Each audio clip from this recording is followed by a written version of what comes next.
Hello friends, welcome back to my channel. In this video, we're going to be talking about what I've read in the month of February. So February was a great month for me. I had a lot of really high rated books. I also read 13 books this month. So I'm pretty proud of myself because most of these have high ratings and I just had a great time in February. So we're going to start off the month strong by reading the Ember and the Ashes series by Sabaa Tahir. And I will tell you, what a great freaking way to start my month. It couldn't have been any better than with these books. This is a dystopian YA high fantasy series and it is my Roman Empire for this month. This is so good. It is written so well. It is narrated beautifully and I just had the best time of my life reading these books. Was it traumatic? Yes. Was it sad? Yes. Was it anxiety enthused? If that's even a word? Yes. I don't even know how to describe this series, to be honest with you. These books were just everything to me. They are all 5 stars. The first book, the first 10 pages of this book were so good, so solid, interesting, so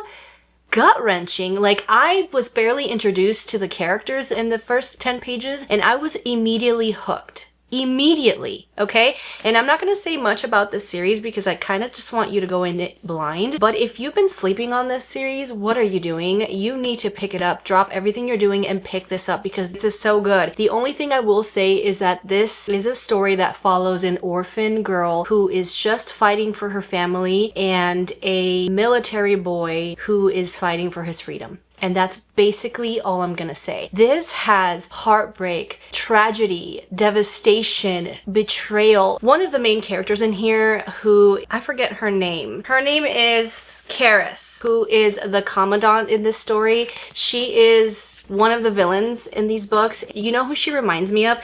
She reminds me of Cersei Lannister from Game of Thrones. The way that she's cutthroat, ruthless, conniving, backstabbing, literally everything that Cersei is in Game of Thrones, she is in here. And it's so good. She's literally described like this. Cersei Lannister. She is portrayed as ruthless, power-hungry, and willing to do anything to maintain her position, making her a central antagonist throughout the series. And if you embark in this series, you will cry, you will be devastated, you'll be heartbroken. Your heart will be ripped out of your chest. You'll see the sadness and the brutality of what these characters go through. There's also romance. You will see one of the best villains that exists in all fantasy that I've read in this book. I'm telling you, these books were just so good. They kind of put me in a reading slump this month. I really wish there was more books like this. There's more series like this because this was phenomenal. Then I finally read Not in Love by Ali Hazelwood. I ended up giving this a 5-star. This was totally different than her other books, but I'm not complaining about it because I thought this was really good. This was sitting at a 4.5 to 5, but after I finished the book, the reason why it made it a 5-star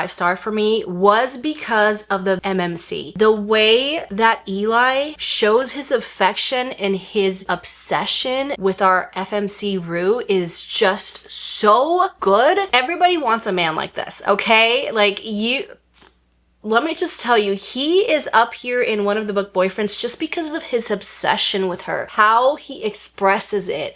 Oh my gosh, you guys, this was everything to me. I really enjoyed this. And this was a very nice palate cleanser after reading such an amazing, phenomenal series. This was so good right after that. We have Forbidden Love, A Secret Affair, work rivals, essentially. Very great steamy scenes. A very passionate, obsessed MMC, and it was just so good. I don't care what anybody says. I had a great time reading this book. Then I finally read V.E. Schwab's A Darker Shade of Magic. I ended up giving this a 3-star, unfortunately. It's not a bad rating, but I just feel like it was very slow in the beginning. It was hard for me to stay interested in the storyline, even though it is so interesting. The world and the magic system is very interesting to me. We have 4 different Londons. The magic system uses blood in a sense. sense to have our main MMC move within these different Londons. It was very interesting, but for some reason, it's not something that I'm obsessed with like I wanted to be. And I just don't understand why. I don't know. I just feel like it took me a while to get into it, even though the storyline is very immersive. I don't know. I don't know what to say. I do love this copy though. It is beautiful. This is an exclusive collector's edition of this series. And let me just tell you, the way that this book smells is so delightful. I've never owned a book that smelled this good. We have this like beautiful cover with very pretty end pages, and then we also have a ribbon bookmark, which is nice. I also like the different creatures in here. I thought that was very interesting how B.E. Schwab illustrates them in a sense with her beautiful lyrical writing. Enjoyed it enough to read the next book, but I don't know if it's going to happen anytime soon, just because it was a little bit of a slow start for me. Then I wanted another easy palate cleanser read. I did finally discover this author, even though she's been around for a while and she's known to write very suspenseful romances. Catherine Cowles. I started her Sparrow Falls series with book 1 and 2. These are small town, suspenseful, romantic stories. The reason why I ended up giving both these books a 3.5 was because, like, in Fragile Sanctuaries, we're following Rhodes and Anson, and Rhodes used to live in this small town a long time ago. Something happened to her and her family in her childhood home in her past that drove her out of this small town. When it came down to finally face her demons and move back into this town, because she is planning on renovating her childhood home, she decides to hire Anson, which is her brother's best friend, to help her renovate her place. This book was really good in a sense of like, it did keep me at the edge of my seat. I was very interested, and it was a very fast-paced book. We have a small town, grumpy sunshine. We have a little bit of forbidden love because it is brother's best friend. We also still have the suspense in the background that might tie in with what happened to Rhodes when she was young and what happened to Anson when he was working as a police officer. Again, these books are really good, but the reveal and the person that was tied to the crimes that happened to both of these characters in the past did not make any sense. It just, the story and the reveal was not really woven very well for me to make sense of it. I don't know how to explain it, but the reveal was very underwhelming, even though it started off super strong. And even though a 3.5 is not bad, these are just great books that are mind-numbing, that don't require a lot of thought processing, that just help you get out of a little bit of a slump, and their romantic suspenses all happening in this small town, which is nice. In Delicate Escape, which is book 2 of the Sparrow Falls series, we are following Shepard and Thea, again, had something happen to her in her past where she had to up and flee and leave her life behind. And because of this, she moves into this small town where Shepard is the owner of this contracting company. And really the story goes from there. I don't really want to say much. I'll just read to you what the little snippet says. A woman with a haunted past finds herself drawn to a handsome contractor, but a dangerous figure from her past threatens their happiness.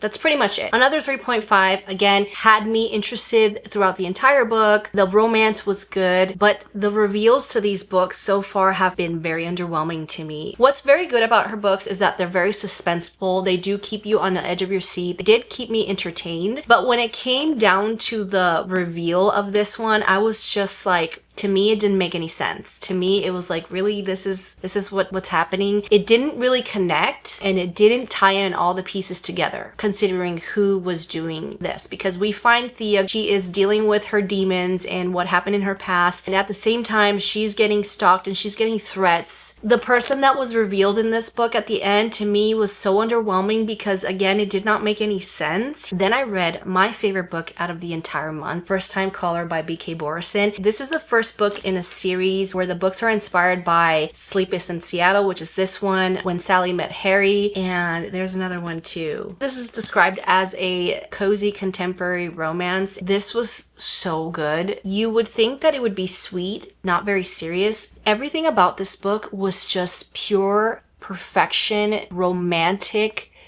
It was just So good. We are following Aiden Valentine, who is the host of a romance hotline, and we're following Lucy Stone, our FMC, who is a single mother to a daughter that's 12 years old, I think. And the story really starts off with her daughter contacting Aiden and his show in order to get advice for her mom's love life, basically. And it's so cute. The first conversation that Lucy has with Aiden, because she has no idea that her daughter went behind her back to get advice for her mom because she just wants her mom to be happy at the end. So funny. The family dynamic that Lucy has with her ex-husband is so good. It's so sweet. They're best friends. It's so beautiful in a sense because they have a great relationship. It was so good, you guys. Words cannot describe how amazing this love story is. I feel like it's more than a love story because we also deal with grief. We also deal with insecurities, romanticizing love and what they think love should be. Aiden, how romantic he is with Lucy, how beautiful his love for her is, and how hard it is for him to admit and understand and give in and not be afraid to take that leap and fall in love, because he has this whole mindset that if he loves someone, something bad always happens. And that has to do with why he's grieving in his life and what is happening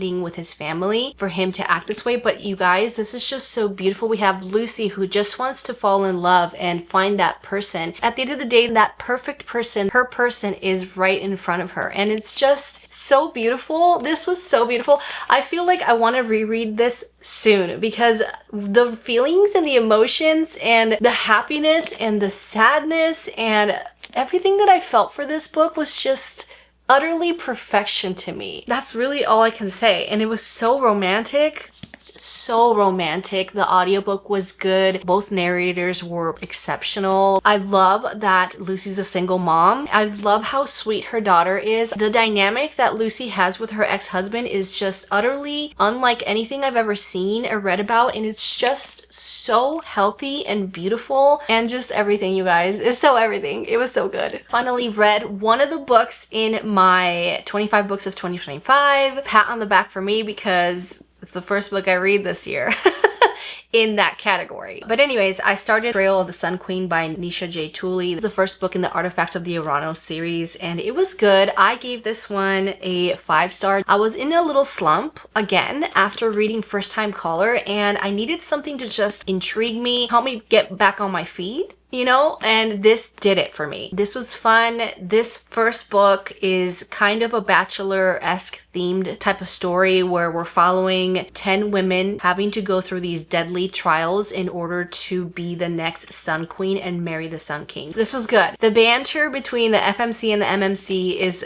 great. The humor in this book is really good, even though at times it could be a little bit dark and triggering. Lore, our main FMC, does go through some traumatizing things in her life. That's pretty much all I want to say about this book. It is fun. It is quick, fast-paced. The banter is great. The deadly trials are fun, and it was just a good time. Then I read Rebel Witch by Kristen Cicerelli. This is the conclusion to the Crimson Moth duology, and I was so sad to see this story end. This was so good. I do believe that this book is better than the first one. We have angst, enemies to lovers, forbidden love, witch and a witch hunter. The tension that these two characters have is just so delicious. Of course, this was a 5-star. The way that this story unraveled, the ending was just so phenomenal. I just feel like this is what a good duology is. This is how you should conclude a duology. This was written very well. We have everything that you could want in a romantasy. I don't know about you, but I love me a good enemies to lovers, forbidden. I was set to, you know, eliminate you and I fall for you instead, but it's forbidden. It's just, oh, it's so good. It was amazing. It was amazing. What a great way to end the series. I'm sad that it's over, but I'm glad I got to read it this month. Then I jumped back into the second book in the Artifacts of Aurora series, Rule of the Aurora King. Now this one I did give a 4 just because it lost me during some parts of the book. Like I felt like it was a little bit repetitive and slow, and I don't know, I kind of like my fantasies a little more high stake, and the first book was very high stakes for me. This one is more of like they're finding out things. They've come to the realization that they have to go on this adventure to seek something out. I'm trying to be very vague because I don't want to give anything away. Having this back and forth of I want you, but I can't have you. I want you, but I'm not supposed to want you. And it's just okay. It was okay. It was still fun and it was still quick paced and there was still a lot of action. The first book was my favorite so far. And then because I was still in kind of a tiny bit of a slump, I don't know, you guys, could have probably read more this month. I ended up softy and effing like at least 3 books. So I could have read 3 more, but I did not want to force myself to. Just lately with fantasy, because I've been reading such amazing fantasy books, I feel like when I pick up another one and it's not to par with my last 5 stars, it's hard for me to stay invested in the characters and the storylines. So I wanted a palate cleanser. So I picked up Book Boyfriend by Emily Wilbury and Austin Sigmund Broca. What I really love about these authors is that I believe they're married and they write these very great contemporary romances. The last book that I read from them was The Roughest Draft, and I believe I gave that book a 5 star. I just like how their writing just meshes really well and works so exceptionally well together. Their writing style to me is one of my favorites. However, this book was slightly disappointing to me because I can't believe I'm gonna say this, but this was one of those books that if you love bookish books and a great story about a fangirl who loves fantasy books, the whole theme of the entire book is very bookish, meaning there's a lot of bookish puns, there's a lot of bookish jokes, there's a lot of bookish relatable content and comments in there. I just felt like it was too much. And this one we're following Jennifer and Scott. Jennifer and Scott work in a publishing company, I believe, but they're rivals. They're workforce rivals. They don't get along. Jennifer is a hopeless romantic. She loves her books. She loves her fantasy books. She loves her swoon-worthy main male characters in her books, book boyfriends in her books. She lives her life that way, where she is a hopeless romantic and she soon dreams of living a romantasy life one day where she meets this handsome man who swoops her off her feet and does all the things that you would read in books. Right? And then we have Scott, who is very skeptical, does not believe in love. He gives Jennifer a hard time for living this fantasy world that's not really realistic. The story picks up when Jennifer gets dumped by her 6-month boyfriend. To make herself feel better, she finally attends her favorite romantasy series event that's held in this college, and everything is themed around the series. We have people dressed up in costumes. We have our main Fae character playing his part. We have food and drinks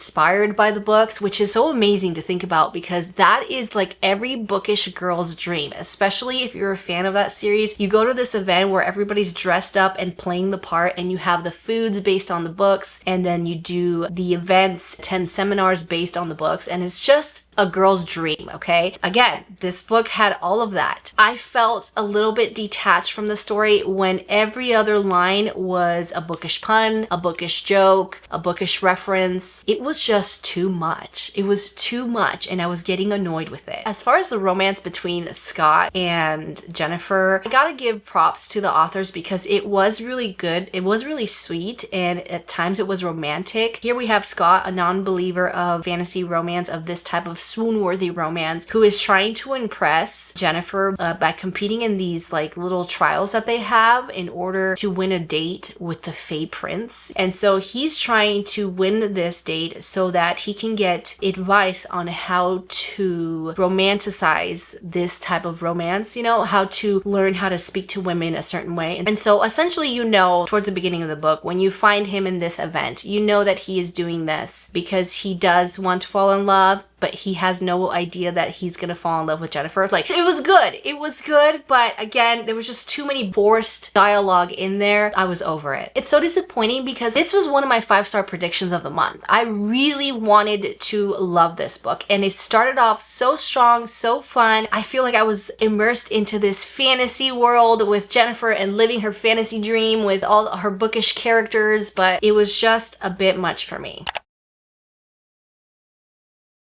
So there you have it. Those are all the books that I read in the month of February. Again, I had a great February, even though it was a shorter month. Like, I read so many great books. I was introduced to one of the best YA fantasies of all time, and I did not know that I was gonna fall head over heels with B.K. Borison's First Time Caller. It was just the best contemporary romance that I have read in a very long time, and I am so happy that I actually read it this month. So that's it. That's it for today's video. If you enjoyed this video, please don't forget to hit the like and subscribe button, and I will catch you on my next one. Bye!